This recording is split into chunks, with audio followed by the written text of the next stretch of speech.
일문학이 좋은 것은 문학에는 한계가 없기 때문이다. 거기엔 무한대의 포용과 허용의 계토가 존재한다. 문학이란 우주는 끊임없는 용납과 얼싸안음으로 독자를 품고 위로한다. 문학은 보여주는 것이지 설명하는 것이 아니다. 문학은 나를 도덕으로, 사상이나 이데올로기로, 기타 그 어떤 매개를 통해 단죄하거나 비판하거나 공격하지 않는다. 문학의 인물들이나 캐릭터들은 텍스트 위에 살아있어 내게 공감의 눈물과 동감의 쾌락과 위로의 전율을 선물한다. 문학은 그래서 위대하다. 인생이 문학이고 문학이 인생이지만 여전히 문학은 텍스트라는 지면 위에 영혼의 날개를 펼쳐 자유를 만끽하게 해준다. 그것이 문학이 주는 카타르시스다. 이존 치버의 단편소설집 기괴한 라디오에 보면 애절한 짝사랑의 노래란 이야기가 있다. 책은 남성 편력이 대단한 조앤을 세월이 지나도 늘 한결같은 시선으로 설레임을 유지한다. 시간이 지나도 그 감정의 텐션은 늘 한결같다. 조앤은 지나칠 정도로 이 남자, 저 남자에게 기웃거렸고 심지어 아주 점잖아 보이는 노신사가 외설스러운 제안을 할 정도였다. 자신의 몹쓸 평판에 대해 조앤은 자신을 돌아보기보다 자신을 도마질하는 이웃들을 향해 그 사람들이 내 삶을 비참하게 만들었어 라고 책임을 회피한다. 3조에는 그런 남성 편력을 부끄러워하지 않는다. 남성을 바꿀 때마다 지인들을 파티에 초대해서 자기 연인을 자랑질한다.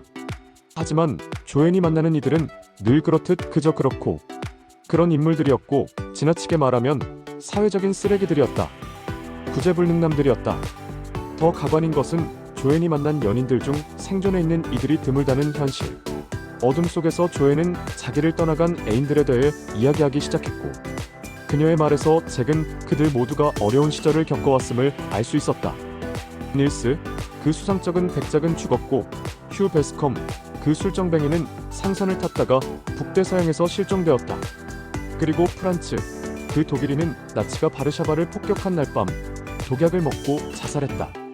우리는 라디오를 통해 그 뉴스를 들었어. 아 피트. 뭐랄까, 그 사람은 언제나 많이 아팠어. 그래서 살아나 코숫가로 가야 했지만 그러기를 미루고 또 미루고 층계에서 발소리가 들려오자 그녀가 혹시나 렐프 또 다른 연인의 발소리가 아닐까 해서 말을 멈췄다.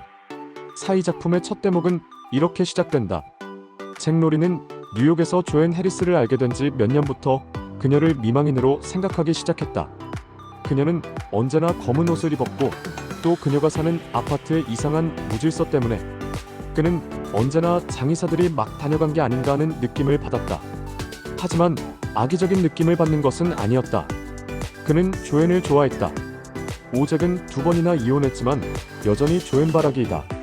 근데 잭이 직장을 나오고 실업자 신세를 지내다 병까지 얻게 되자 아이들이 즐겨 부르는 만화 영화의 주제가처럼 갑자기 어디선가 무슨 일이 생기니 나타나는 조앤이었다. 잭은 병상에 누워 누추하기 짝이 없는 자신의 몰골을 자신의 짝사랑 앞에 보이길 수치스러워한다. 이런 곳에서 이런 몰골과 행색을 보이는 것이 견디기가 힘든 것이다. 잭은 조앤이 연인들의 죽음의 사신, 연인의 저승사자인 것처럼 조앤을 늘 따라다니는 남자의 죽음의 그림자라는 인상에 간호하겠다는 조앤을 한사코 돌려보낸다. 이런 곳에서 이렇게 만나기가 싫었던 것이다. 좋은 곳에서 좋은 모습으로 보자는 말을 남긴 채 애절한 짝사랑의 노래를 부르는 잭의 뒷모습은 을씨년스럽다. 육무엇을 말하고 싶은가? 없다. 그냥 존 치버의 단편을 읽고 있으면 그가 내뱉는 스토리의 배경 백그라운드가 느껴진다. 과연 교회의 체오프라는 수식어가 정당하다는 도시 생활, 미국인들의 평범한 삶을 이리저리 훑으며 레이먼드 카버와는 또 다른 느낌과 채취를 느끼게 해주는 존 치버이다.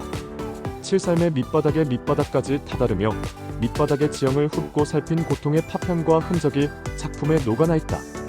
그것은 특출나게 튀어나온 돌기처럼 생겨 먹은 것이 아니라 삶의 자잘한 일상 가운데 순간순간 찌르는 머리 아픈 일들, 골치 아픈 압정 같은 일상의 일상이다. 권투 선수가 무너지는 것이 한 방의 강력한 KO 주먹이기도 하지만 계속 치고 들어오는 잽, 무수한 잽의 충격이 누적되면서 무너지는 것을 우리는 알고 있다. 인생의 링 위에서 우리가 다운되거나 KO되지 않기 위해선 잽을 되도록 맞지 않으면 좋으련만 그 잽들을 우리가 무슨 수로 피할 수 있단 말인가? 고통이 없는 링이 어디에 있는가? 몇 년 전이었던가? 16전 16승의 전승의 무패 복서가 링 위에서 펀치를 맞고 실신했는데 그날 죽었다. 그 무패의 챔피언이 어찌 그리 무너졌는가? 팔문학은 인생의 링 위에서 휴식 시간을 제공하는 복서의 벤치와도 같다. 3분 경기에 1분 휴식 시간과 같은 것. 그 숨 고르는 휴식 시간조차 없다면 복서는 더 지치고 더 빨리 자주 무너질지도 모른다. 어릴 적 시골에서 권투장갑을 끼고 친구와 권투를 한번 한 적이 있었다. 근데 주먹에 맞은 느낌은 아찔했다. 아무것도 아닌 것이 아무것도 아닌 것이 아니었다. 권투 선수들의 이 3분은 결코 짧은 시간이 아니다. 숨쉬기에도 벅찬 1분, 1초이다. 문학은 숨 고르기 할 수 있는 벤치와 같다. 문학은 숨 고르기를 할 수 있는 이야기이다. 문학은 스토리를 통해 인생을 위로한다. 그 스토리가 자전적이든 비자전적이든 간에 인생을 쓰다듬는다. 그 스토리에는 힘이 있기 때문이다. 존 치버는 말했다. 훌륭한 작품의 한 페이지는 그 어느 것에서 비교할 수 없을 만큼 막강한 힘을 지닌다. 인생도 스토리이다. 이야기이다. 10. 위화는 글쓰기의 감옥에서 발견한 것. 문학의 가치는 지금 이 순간에 있는 것이 아니라 나중에 있다고 할 수 있습니다. 지금 이 순간의 것들은 뉴스가 해야 할 일들이죠. 문학은 조연을 욕하지 않는다. 문학은 인생을 욕하지 않는다.